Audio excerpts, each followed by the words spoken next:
کہ یورپ میں medieval edges جن کو کہتے ہیں میڈیول،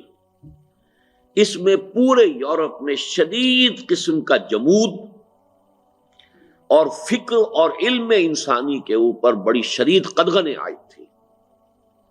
پاپائیت کا نظام تھا، بڑا ڈکٹیٹرانہ نظام،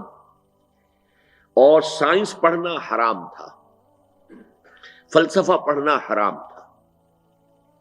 اگر کسی کے گھر سے فلسفے کی کتاب برآمد ہو جاتی تھی اسے زندہ جلا دیا جاتا تھا۔ سائنس بھی حرام، فلسفہ بھی حرام، گویا کہ انسان کے فکر پر بھی تالے اور انسان کے مادی علوم میں اس کے بارے میں نظریات پر بھی قدغن۔ یہ شدید حبس کی کیفیت تھی کہ جس کا رد عمل پیدا ہوا ہے، اور آپ کو معلوم ہے کہ رد عمل پھر ہمیشہ ایکسیڈ کر جاتا ہے اپنے۔ ایسے تو یہ کہ جو لاز آف موشن ہیں وہ آپ نے پڑھے ہوں گے، to every action there is an equal and opposite reaction, لیکن یہ کہ عام طور پر یہ تو یعنی مادیات کی دنیا میں تو ہے کہ وہ ری ایکشن ایکول ہوتا ہے، اپوزٹ تو ہوتا ہے لیکن ایکول ہوتا ہے اپنی انٹینسٹی میں۔ لیکن یہ کہ عمرانیات میں، سوشالوجی میں رد عمل جو ہے وہ حد اعتدال سے تجاوز کر جاتا ہے، وہ پھر دوسری ایکسٹریم کی طرف جاتا ہے۔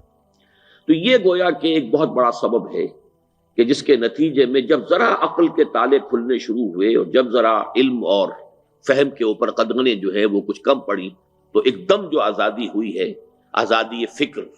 اور فلسفہ اور سائنس، اس کے میدان میں انسان نے غور و فکر کے اپنے گھوڑے دوڑانے شروع کیے ہیں، تو پھر وہ حد اعتدال سے تجاوز کر گیا۔ یہ ہے در حقیقت ایک ری ایکشن پاپائیت کے نظام کا، کہ جو شدید ترین قدغنیں آئی تھیں ان کا رد عمل تھا کہ پھر مذہب سے بیزاری، کوئی چیز بھی جو ہے کہ جس کا تعلق مذہب سے ہے اس سے ایک طرح کی نفرت پیدا ہوئی ہے، اور اس نے پھر مختلف فلسفوں کی شکل اختیار کی ہے۔